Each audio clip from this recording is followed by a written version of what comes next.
आज हम बात करेंगे नेटवर्क क्लासिफिकेशन के बारे में।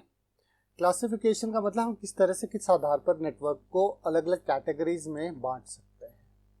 ठीक है, तो साइज के हिसाब से कि कितना बड़ा नेटवर्क है या कितना छोटा नेटवर्क है, हम नेटवर्क को 4 कैटेगरीज में डिवाइड करते हैं। पहला है लोकल एरिया नेटवर्क, दूसरा है वाइड एरिया नेटवर्क, तीसरा है मेट्रोपॉलिटन एरिया नेटवर्क और चौथा है आपका पर्सनल एरिया नेटवर्क। ठीक है, लैन, वैन, मैन एंड पैन। कई बार एक और वर्ड भी यूज करते थे यहाँ पे, दैट वाज CAN, कैन, जिसका मीनिंग था कैंपस एरिया नेटवर्क।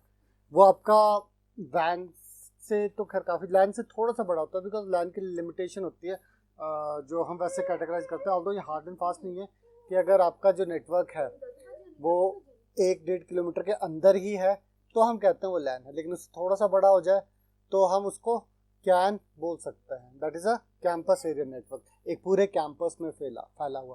कैंपस का मतलब होता है जैसे हमारे स्कूल का कैंपस है, स्कूल का जितना भी एरिया बाउंड्री है वो तो खैर बहुत छोटा सा कैंपस है, लेकिन इसी तरह से अगर आप किसी यूनिवर्सिटी की बात करो या किसी बड़ी फैक्ट्री की बात करो तो कई किलोमीटर्स में फैली होती है। अब क्योंकि उनका नेटवर्क उन्हीं के लिए ही बना होता है, वो पब्लिक नेटवर्क नहीं है, बाहर वाले लोग उसे इस्तेमाल नहीं कर सकते, तो इस टाइप के नेटवर्क को हम कैंपस एरिया नेटवर्क भी बोलते हैं। चलिए, तो कैंपस हम बात करते हैं सबसे पहले local area network. Local area network small geographic area में होता है। ज्योग्राफिक मीन्स बहुत जो भौगोलिक क्षेत्र है, छोटे से भौगोलिक क्षेत्र में जब नेटवर्क बनाता है। एंड ये जो नेटवर्क है अक्सर हम घरों में या ऑफिस की बिल्डिंग में या स्कूल की लैब में, इस टाइप की जगह पे जहाँ पे 10, 12, 15, 100, 150, मैक्सिमम 250 कंप्यूटर जोड़ते हैं। ऐसा नहीं, किसी ज़्यादा नहीं जोड़ सकते, लेकिन इतने तक ही जोड़ते हैं। यहाँ पे लिखा भी है, देखो टेबल के कैरेक्टरिस्टिक्स में, कि ये प्राइवेट नेटवर्क होता है। मीन्स जो ऑर्गेनाइजेशन है आपके घर पे है तो आप ही इसके ओनर हुए। प्राइवेट नेटवर्क होता है कि हर किसी के लिए अवेलेबल नहीं होता है। ठीक है, it spans small coverage area, यानी कि जहाँ पर ये फैला होता है वो छोटा कवरेज एरिया होता है, मतलब generally less than 2 kilometre, 2 kilometre के कम क्षेत्र में ये फैला होता है। ठीक है, they have low error rates, यानी कि डाटा की ट्रांसमिशन जो होती है उसमें जो सिग्नल लॉस है या जो डाटा लॉस है वो कम होता है, क्योंकि छोटा सा एरिया इजीली मैनेज हो जाता है। ठीक है, और इनकी बैंडविड्थ बहुत हाई होती है। बैंडविड्थ यानी कि लोकल एरिया नेटवर्क की जो अपनी स्पीड है वो काफ़ी हाई होती है। ठीक है, यहाँ पे तो 1 Mbps to 100 Mbps लिखा है। अब तो इस स्पीड पे आपकी इंटरनेट भी आने लग गया, पहले नहीं आता था। ठीक है, तो इसमें जो स्पीड आती है वो काफ़ी अच्छी आ जाती है। अब तो GBPS आ चुका है, यानी कि गीगाबिट इथरनेट हम बोलते हैं, जहाँ पे फिर गीगाबिट्स की स्पीड आ जाती है, यानी कि गीगाबिट्स पर सेकंड पे डाटा ट्रांसफर हो जाता है, अगर आप इतना एक्सपेंसिव नेटवर्क स्टैब्लिश कर सकते हैं तो। अदरवाइज 1 Mbps to 100 Mbps तो होता है। आजकल मैक्सिमम नेटवर्क जो है वो 100 Mbps का लगता है। ठीक है, it generally use guided communication.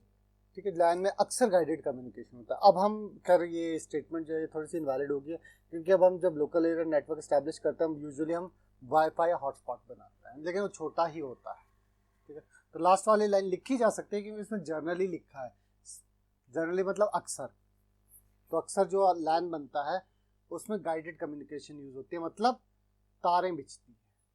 ठीक है, तो ये छोटा सा एग्जांपल दिखा रखा है कि इस टाइप के सर्वर होता है, आपके अलग अलग डिवाइसेस कनेक्टेड होती है एक छोटे से नेटवर्क पे।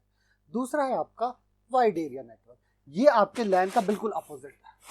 ठीक है, वैसे लैन को जो है लिखा द वैन is a network that covers a wide geographic area such as country, continent और इवन द होल वर्ल्ड। ठीक है, तो दुनिया में बहुत सारे ऐसे बड़े बड़े नेटवर्क है जो पूरे देश में फैले हुए हैं, जैसे कि हमारा BSNL का नेटवर्क है ना, इंडिया की अगर हम बात करें तो पूरे देश में फैला हुआ है। इसी तरह से हर कंट्री का अपना अपना नेटवर्क है। ठीक है, और कई बार तो अब तो अगर हम इंटरनेट की बात करें तो इंटरनेट तो पूरी दुनिया का एक ही नेटवर्क है, जिसमें पूरी दुनिया के ऑलमोस्ट सारे कंप्यूटर नेटवर्क पे आ जाते हैं अगर वो कनेक्ट होना चाहें तो वो किस कैटेगरी में आता है? इंटरनेट वैन की कैटेगरी में। और इसी टाइप का बड़ा अगर कंट्रीज का है तो वो भी वैन होगा, बड़ा अगर कॉन्टिनेंट का है तो वो भी है। इवन स्टेट का नेटवर्क भी अगर अपना फैला हुआ है तो वो भी वैन ही कहलाएगा, बिकॉज काफी बड़ा एरिया कवर कर रहा है। ठीक है, इसकी कैरेक्टरिस्टिक्स बता रखे हैं कि ये बहुत बड़े जियोग्राफिक एरिया को कवर करता है, ठीक है। It allows high speed exchange of information, कोशिश करता है कि बहुत हाई स्पीड पे डाटा इंफॉर्मेशन जो है वो एक्सचेंज हो, और इसकी मदद से सॉफ्टवेयर और रिसोर्सेज भी शेयर किए जा सकते। अगला है आपका मेट्रोपॉलिटन एरिया नेटवर्क, ठीक है। अब इसे हम कई बार वैन भी बोल देते हैं, लेकिन वैन की कैटेगरी से थोड़ा छोटा होता है। ऐसा नेटवर्क जो पूरी सिटी में फैला, पूरे शहर में फैला। तो इस कैटेगरी में हम अक्सर पहले जो नेटवर्क थे, जैसे आपके केबल नेटवर्क होते थे, इन्हें रखते थे, क्योंकि केबल नेटवर्क जो पूरे शहर में फैला होता है, और अब तो कई बार पूरे स्टेट में फैला होता है। हर स्टेट का अलग केबल नेटवर्क होता है जिसपे लोग टीवी देखते थे। अब तो टीवी के लिए लोगों ने डीटीएच लगवा दिए हैं, पर शहरों में अभी भी कई जगह केबल नेटवर्क है, ठीक है। ये 5 किलोमीटर से 50 किलोमीटर के डायमीटर में अक्सर होता है, इससे बड़े भी हो सकता है, ठीक है। और हम ये कह सकते हैं बड़े जो लैन है, मीन्स ये लैन से थोड़ा बड़ा है और वैन से छोटा है। वैन तो फिर पूरी कंट्री में, पूरी दुनिया में फैला हुआ है, ठीक है। तो जो अगर पूरी सिटी में हो, लिमिटेड एरिया में हो, अनलिमिटेड नहीं है, लेकिन बहुत ज्यादा एरिया ना कवर कर रहा हो, तो वो है आपका metropolitan area network. Basically metropolitan जो वर्ड है, जैसे हमारे कुछ सिटीज हैं, दिल्ली, चेन्नई और Kolkata and Bombay, I believe, ये 4 सिटीज है, इन्हें हम मेट्रो सिटीज भी बोलते थे।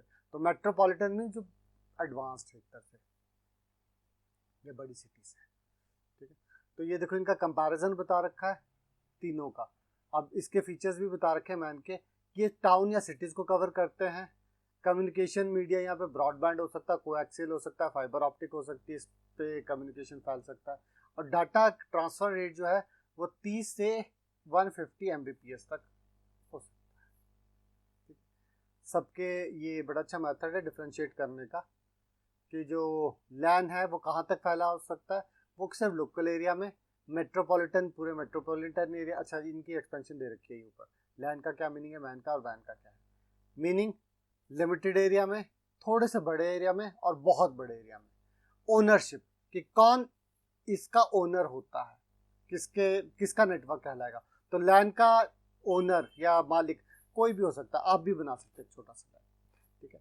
मैन के लिए प्राइवेट भी हो सकता है, पब्लिक भी हो सकता है, ठीक है।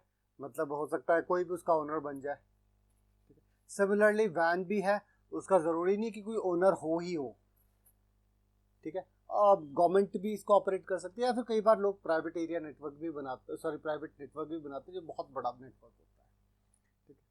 और डिजाइन एंड मेंटेनेंस, लैन तो बड़ा इजीली डिजाइन हो जाता है, बड़े आराम से उसकी मेंटेनेंस कर सकता है। मैन डिफिकल्ट और वैन भी डिफिकल्ट है। स्पीड, जो लैन की स्पीड है बहुत अच्छी होती है, लैन पे जो आपका इंटरनल डाटा है बड़े हाई स्पीड पे ट्रांसफर होता है। मैन पे थोड़ा मॉडरेट, यानी कि ठीक ठीक सही। और वैन पे जो डाटा ट्रांसफर है वो काफी कम होता है as compare to MAN and LAN. Fault tolerance, fault tolerance का मतलब है कि अगर कभी बीच में कुछ गड़बड़ हो जाए, ठीक है, तो आपका नेटवर्क कितना स्टेबल रहेगा। तो लैन के केस में काफी अच्छी स्टेबिलिटी होती है, एक कंप्यूटर के बीच में डिस्कनेक्ट हो गए, एक तार कट गई तो बाकी ठीक से चला रहा है। अगला क्या था, मैन के केस में वो थोड़ा लेस टॉलरेंट है, और वैन के केस में भी लेस टॉलरेंट है, यानी कि अगर कुछ गड़बड़ होगी तो एक एरिया का पूरा नेटवर्क बंद हो सकता है, या वो एक्सेस नहीं कर पाएंगे। जो लैन है वो स्कूल, कॉलेजेस, हॉस्पिटल में लगा होता है। मैन स्मॉल टाउन्स और सिटीज में हो सकता है, और जो वैन है वो तो पूरी देश या कंट्री में ही होता है। अलाउज, क्या क्या अलाउ करते हैं, single pair of devices to continue, यानी कि इसमें हो सकता है 2 ही डिवाइसेस आपस में कम्युनिकेट कर रही हो, इधर से डाटा उधर जा रहा है, उधर से इधर आ रहा है, ठीक है। वैन के केस में बहुत सारी डिवाइसेस हो सकती है एक साथ इंटरेक्ट कर रही हो। हमारा नेटवर्क है, मैं तुमसे बात कर रहा हूँ, कोई और किसी और से बात कर रहा है, एक ही टाइप की सेम नेटवर्क में बातचीत हो सकती है। वैन के केस में तो बहुत सारे लोग एक साथ काम कर सकते हैं, इसमें सिंह से ज्यादा है, लेकिन बहुत सारे लोग नहीं एक साथ कर सकते, इसकी भी अपनी लिमिटेशन है। अगला है आपका पर्सनल एरिया नेटवर्क, यानी कि आजकल जो हम घर पे बनाते हैं वो स्पेशल कैटेगरी बना दी, लैन से भी छोटी, उसको क्या कहा, पर्सनल एरिया नेटवर्क। अब जैसे आप एक हॉटस्पॉट ऑन करते हैं तो कुछ मीटर में ही वो नेटवर्क इस्टेब्लिश हो सकता है, यानी कि जो आपके 10 मीटर की रेंज में डिवाइसेस आती है वही कनेक्ट हो सकती है, ठीक है। तो इस टाइप का जो नेटवर्क है उसे हम कहते हैं पर्सनल एरिया नेटवर्क, क्योंकि बिल्कुल पर्सनल है, आप जब मर्जी चाहे उसे बंद कर सकते हैं। इसके भी कुछ कैरेक्टरिस्टिक्स है कि पैन के लिए कोई एक्स्ट्रा स्पेस या वायर्स की ज़रूरत नहीं होती, ठीक है। बहुत सारी डिवाइसेस एक साथ कनेक्ट हो सकती है, इजी टू यूज़ है, इसके लिए कुछ ज़्यादा हमें एडवांस चीज़ों की ज़रूरत नहीं पड़ती। सिक्योर है, क्योंकि सारी जो डिवाइसेस है हम उसे पर्सनली जानते हैं, क्योंकि तभी आप ऑथोराइज करते हैं ना, पासवर्ड देते हैं, उसी के पास वो खुलता है, ठीक है। और इसी के साथ साथ ये चैप्टर खत्म।